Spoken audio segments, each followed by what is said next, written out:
Rockstar nori Grand Theft Auto 5, visiems gerai žinomo prostitučių mušimo simuliatoriaus, žaidimo online režimu pasiūlymų. Jie ieško būdų, kaip inkorporuoti ekipažų sistemą iš žaidimo Max Payne 3. Jų blogo įraše rašoma: kadangi mes užsiėmė darbu, kuriant GTA 5, norėtumėme panaudoti šią galimybę paprašyti jūsų visų reakcijų, indėlio bei idėjų apie savybės, kurias norėtumėte pamatyti sukurtas žaidimo ekipažams. The Crew sistema žaidime Max Payne 3 leidžia prisijungti prie viešų ar privačių grupių, kad galėtum dantis išmušinėti priešiškai nusiteikusioms gaujoms. Pasiūlymus ekrane esančių adresų gali siųsti bet kas. Mes išsiuntėme pasiūlymą leisti šantažuoti priešišką gaują vaizdo įrašais, kuriuose jie aiškiai rodomi verkiantį žiūrėdami Titaniką. Po velnių tas filmas pravirkdytų ir Hitlerį.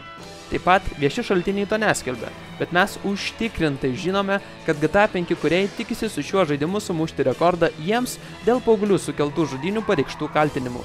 100-ajam pareiškėjui bus dovanota GTA 5 Collector's Edition. Nebijokite, gal mūsų tyriamosios žurnalistikos darbuotojai ir vartoja narkotikus, bet jais pasitikėti galima. Mes bent jau to tikimės.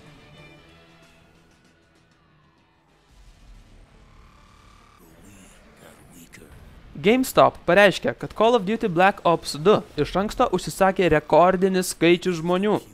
Pareiškime GameStop vadovas Tonis Bartelis pakomentavo, kad šio žaidimo laukimas tarp vartotojų yra didžiulis, bei kad jie mato daugiausia iš ankstinių užsisakymų istorijoje. Jis taip pat pridėjo, kad yra nemaža tikimybė, jog šio žaidimo paleidimas bus didžiausias, koks yra buvęs.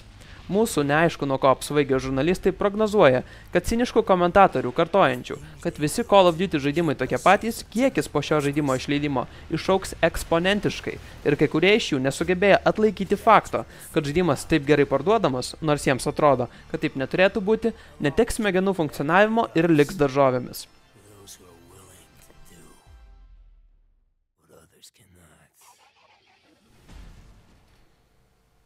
Markusas Personas, dar žinomas kaip Notch, pagaliau atskleidė išankstinę jo naujo žaidimo vaizdo medžiagą. Joje matote labai ankstyvą Minecraft kūrėjo naujo projekto versiją. Manoma, kad tai jo asmeninis projektas, prie kurio Mojang nedirba. Jo planas yra žaidimą išleisti ankstyvoje versijoje ir po to pirmiesiams žaidėjams papildymus siūlyti nemokamai, lygiai taip pat, kaip jis padarė su Minecraft. Kodėl jis po tokio milžiniško Minecraft pasisekimo apskritai dar stengiasi ir iki gyvenimo pabaigos nešėlsta su krūva seksualių pusnuogių jo gerbėjų savo milžiniškoje viloje, mums išlieka paslaptis. Tačiau nebijojame, kad žaidėjai tuo patenkinti. Ne, bet rimtai.